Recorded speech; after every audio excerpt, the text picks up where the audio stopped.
This card will not be allowed to become a source of corruption for anyone. If anyone engages in corruption, then, as I am a lawyer, I will take legal action against them if necessary within 14 days. Political workers often say many things. Sometimes we say things just to receive cheap applause. But personally, as long as I have known your elected Prime Minister, I have seen that before he says something, he first prepares himself to implement those promises, so that whatever he says can truly be carried out. By the infinite mercy of Allah, he is working continuously to fulfill those promises with the votes you have given him. Those who will execute this plan of implementation, the humane Bangladesh that people deserve and long for, cannot succeed through Mr. Tariq Rahman alone, unless good people cooperate in these humanitarian efforts. Unfortunately, regarding our pilot project in Netrokona district, where Kalmakanda was selected along with one ward of a union, the work in that ward was not done to the extent or in the manner it should have been done, as far as I know. I apologize, and I hope the officials of the administration will not take offense, since the Deputy Director of the Social Services Department already apologized at the beginning, and after an apology there is little more to say. Still, as your elected Member of Parliament, I must say that the work was not carried out properly, nor to the extent it should have been, nor were the right people fully included. As far as I know, the first target group was supposed to be the extremely poor, then the ultra-poor, then the poor, moving upward gradually. But perhaps due to mistakes, or for whatever reason, many extremely poor people have been deprived from today's list.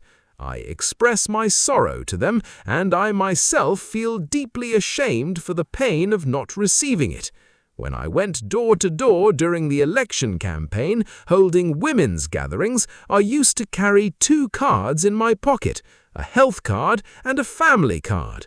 Especially by showing the health card, I received affection from mothers and sisters. Regardless of party affiliation, they accepted me as a brother or a son. At my election rallies, I used to say that no one would be allowed to commit corruption with these cards. If anyone did, then as a lawyer, I would take legal action against them within 1,400 hours if necessary. Perhaps those who received the cards did not engage in financial corruption with Alhamdulillah, and thank you for that.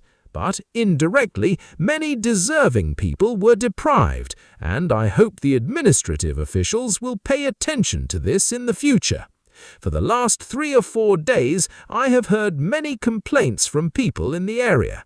I have spoken with the Honourable State Minister responsible for this ministry and also with the Secretary. Our expectation was that the state machinery would become the companion in building the humane Bangladesh envisioned by Honourable Prime Minister Mr. Tariq Rahman. Mistakes can happen since this is a first initiative, but I request that in the next steps these mistakes be corrected, because I know many people who deserved this card more than many others, yet they are not included here. On the other hand, there are people who received 2,500 or 3,000 taka, even though it is not very significant for them. But for those who truly needed it, those who could buy rice, lentils and salt with this money, many of them were deprived in one way or another. These health cards and family cards are particularly what I would call a dream project of the Honourable Prime Minister.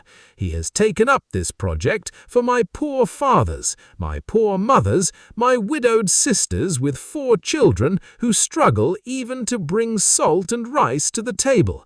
I request the administration not to take my words negatively. This time I am requesting politely, but next time it will not remain a request. The law will take its own course.